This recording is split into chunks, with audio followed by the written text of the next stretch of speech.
I am Ferdinand Marcos, and I am the President of the Republic of the Philippines. I stand today on behalf of 110 million Filipinos.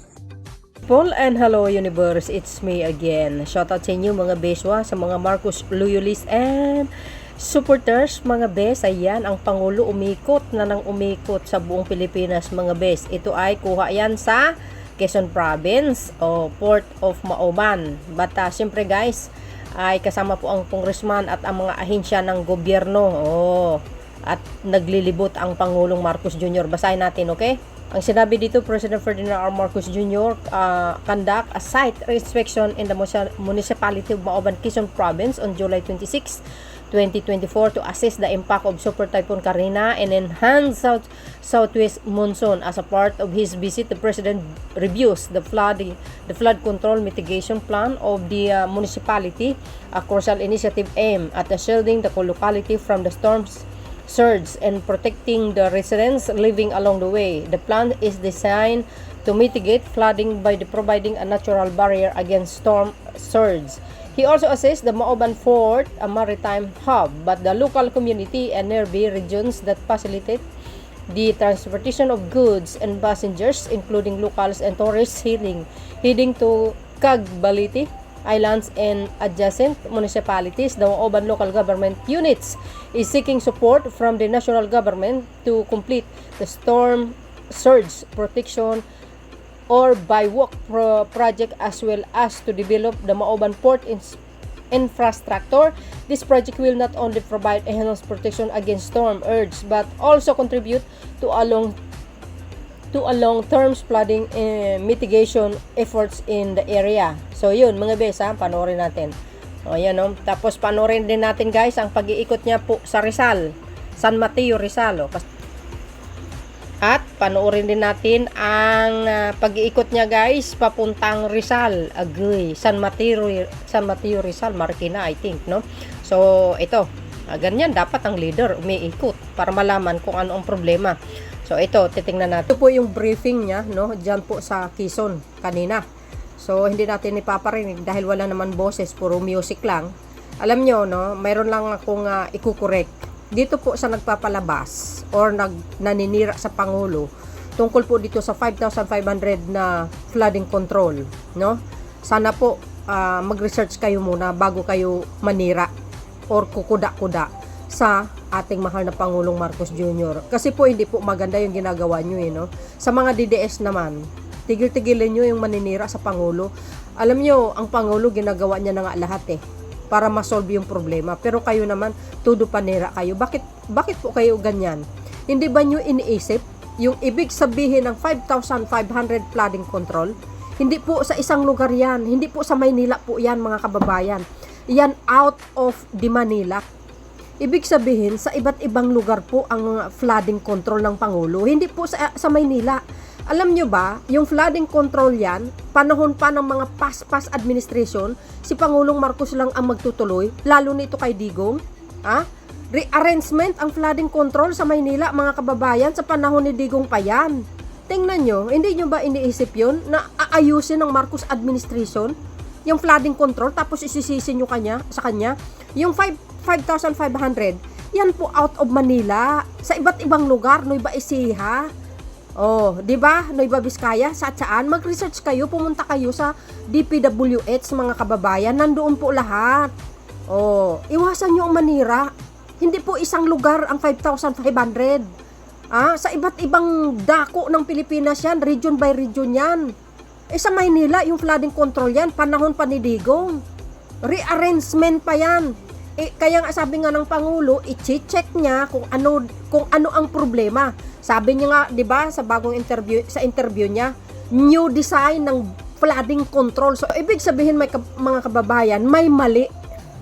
May mali doon. Ganon si Pangulong Marcos Jr.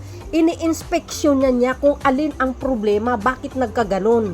Ang sabi niya nga, wala din tayo magagawa kung umaapaw ang tubig, lalo na po kung umaapaw sa level. Wala tayong magagawa, matatakpan na talaga, aapaw ang tubig sa flooding control. Kaya nga sabi niya, the new design of flooding control, yun po ang titingnan nila ngayon. Panahon pa ni Digong yan. Nako, dyan sa Maynila, mga kababayan. So parang ang dating hindi maganda ang pagkagawa. So sabi niya, new design ng flooding control para sa next baha hindi na talaga aapaw. Ibig sabihin parang itataas na ganun. O di ba? Iwas-iwasan yung manira sa pangulo. Kayo naman, puro kayo paninira Kayo nga wala kayong nagagawa Hindi nyo kayang solusyonan ang problema ng Pilipinas. Kayo puro nagngawa-ngawa lang sa social media. Wag ganun. 'Di ba? So dahil dito mga bes, pupunta tayo sa San Mateo Rizal sa kanyang pinuntahan na naman. Umiikot siya.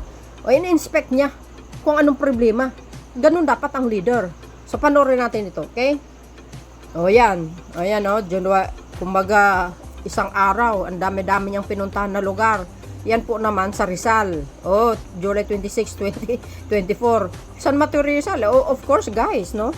Ayan po ay Marikina. Marikina talagang mga bes, Site inspection and visit to evacuation center in San Mateo Rizal. Alam niyo naman, ang Pangulo pag pumunta sa isang lugar, may kasama pong dala na pasalubong sa mga evacuation.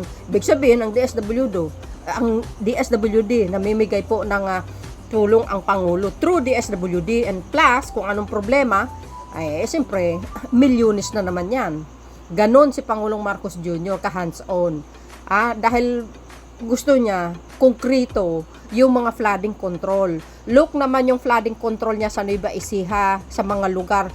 I-research nyo po sa DPWH page para makita nyo po doon kung saan banda ang mga 5,500 na flooding control na yan. Hindi po sa isang lugar yan. Sinabi ko na yan sa isang video ko. 'Di ba? Ang sa Maynila yan, yung mga flooding control diyan, panahon pa ni yan, nung tawag dito, panahon pa ng ibang presidente, dumaan kay Digong. Hanggang ngayon, tingnan nyo, baka mahina ang kumbaga hindi magandang design. Kaya nga sabi ng Pangulo, sabi ko kanina, new design of flooding control. Ayusin yung manira, 'di ba? Kung yung paninira nyo para para sirain ng Pangulo, para may masasabi ang mamayang Pilipino, hindi po kayo magtatagumpay. Dahil ang Pangulo, ibang klase ito. Gusto niya yung konkreto, yung gawa. Hindi katulad yung tulay ni Digong sa Isabela, umuuga. 600 million ang halaga nun, palpak. So, titingnan natin ito guys, ayan, Yan po ay sa San Mateo Rizal. Sabi ko sa inyo, namimigay na kasama din ng mga reporters, mga congressman, yung mga ahensya ng gobyerno. Ayan, see? Ganun ka-hands-on ang Pangulo. Siya na mismo ang pumunta. Ginawa ba ng mga puonyo yan? Hindi. Nandoon yung isa sa Kulambo, nagkukukot. Di ba? Iwas-iwasan yung manira. Yung paninira nyo, hindi kakakatin ng mamayang Pilipino. As long as na nandito kami, na taga-suporta ni Pangulong Marcos Jr., ilalabas namin ang buong katotohanan.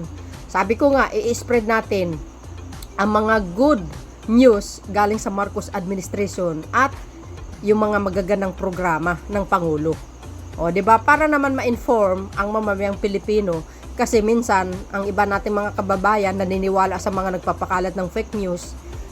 At least mayroon kumukontra, no?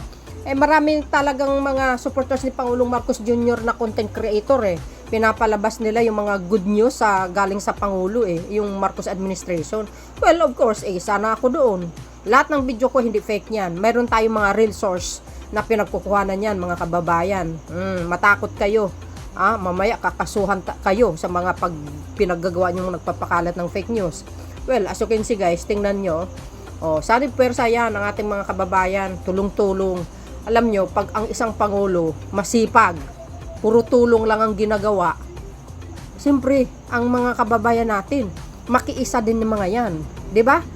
Napakaswerte yung mga LGUs kasi hindi nagpapabaya si Pangulong Marcos Jr. Nandoon lagi ang presence niya tingnan nyo, yung sakuna, on the spot, nandoon ka agad. Lalo nito si Secretary Gatchalian. Mas nauna ang puwit nito, no? Kaysa sa ulo niya, na bumabangon madaling araw. Hindi yata ito natutulog, mga kababayan, si Secretary Gatchalian. Kasi ang instruction ng Pangulo talagang malayo pa ang Bagyo. Always prepared sa mga relief goods, di ba? Yung mga pagpapaking ng ng mga nakakarton. Di ba? Ganun.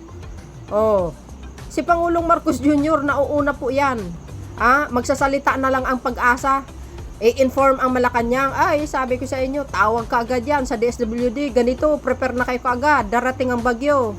Ganon ka hands-on ang Pangulo. Di ba? Ganon na ganon. So, tingnan nyo, may ikot. Bukas, baka nasa ibang lugar na naman yan. Kaya, i-update ko kayo, mga kababayan. Kaya, ang hiniling ko lang, no, iwasan natin ang manira. Bago kayo mag-post sa social media, mag-research din naman kayo at alamin nyo ang buong katotohanan. Lalo yung mga sinasabi nyo 5,500. Alamin nyo kung saan banda yan. Yan ba iisang lugar? Hindi, natural. Kaya sabi ko, puntahan nyo ang DPWH page, malalaman nyo po doon. Nandoon lahat ang proyekto ng DPWH, yung flooding control yan, kung saan banda. Hindi po sa Maynila. Hindi na lang kayo nagpapasalamat? Yung mga flooding control, panahon pa ni Digong yan? Mali siguro ang pagkagawa. Kaya sabi ni Pangulong Marcos Jr., new design ng flooding control. At sa ating mga kababayan, sabi ng Pangulo, iwas-iwasan din natin ang magtatapon ng basura. Disiplina ang kailangan. Tingnan nyo, ang mga basura, tinambakan kayo. Kasi ang basura mo, itapon mo sa tama. Dahil pag may baha, ay naku, malamang mga kababayan, dadali ng baha sa harapan nyo mismo. Di kayo naloka.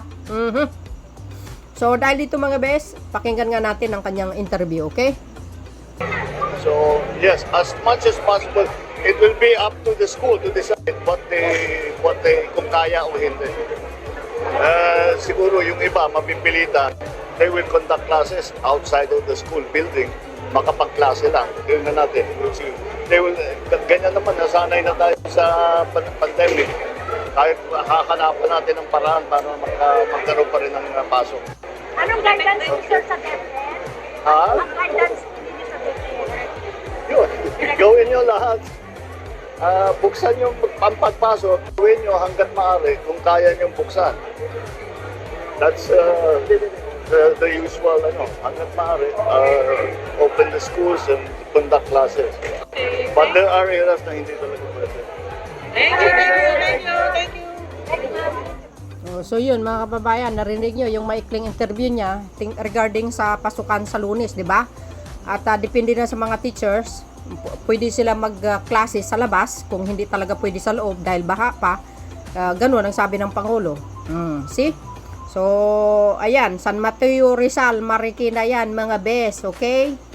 Kaya abangan po natin ang mga susunod na lugar na pupuntahan ng ating mahal na Pangulong Marcos Jr. So, another updates natin, ito, panoorin nyo ito mga kababayan, okay? So, ito mga kababayan, ayan, dumako naman ang ating mahal na Pangulo sa province of Rizal. Iba yung Rizal na San Mateo Rizal, President Ferdinand Marcos Jr. oversees the extent of damage brought by Super Typhoon Carina and he enhanced southwest monsoon habagat in province of Rizal as he conduct an aerial inspection on July 26, 2024. Grabe, Pangulo na ito. Walang kapaguran. The province of Rizal together with various areas in region 3, 4-A in the National Capital Region NCR was one of the hardest hit places when Super Typhoon Carina entered the Philippines area of responsibility, which is far on July 2024, and further intensified by the habagat. The weather of disturbance left extensive damage to the properties and key infrastructure throughout the affected regions, forcing many people to flee their homes amidst rising flood water that submerged many houses and establishments. Local government units LGU in the affected regions place the respectively localities under the state of calamity to better address and cater to the needs of those in need. Likewise, President Marcos Jr. continue to engage all concerned agencies to proper execute to the government's comprehensive relief and recovery efforts. So yun mga besa, ipakita natin yung pinaka-highlights. Okay, eto na. O yan mga kababayan ha, Province of Rizal, kasama po ang mga congressman. Buntot-buntot niya. Itong mga congressman ng 19 Congress, masisipag din to mga to eh. Wala din kapaguran. Si Speaker of the House naman busy sa pagbibigay ng mga tulong. O ayan guys, oh. Ay grabe oh. Sa Province of Rizal naman ito. Ayan, inspection. Pag anong kailangan, siyempre ayusin na naman. O ganun ka sipag ang Pangulo, umiikot kaya abangan natin ang susunod na lugar na pupuntahan niya. Walang kapaguran ito si Pangulong Marcos Jr. guys. So yun guys, see you again on my next upload video. Bye and babu Philippines.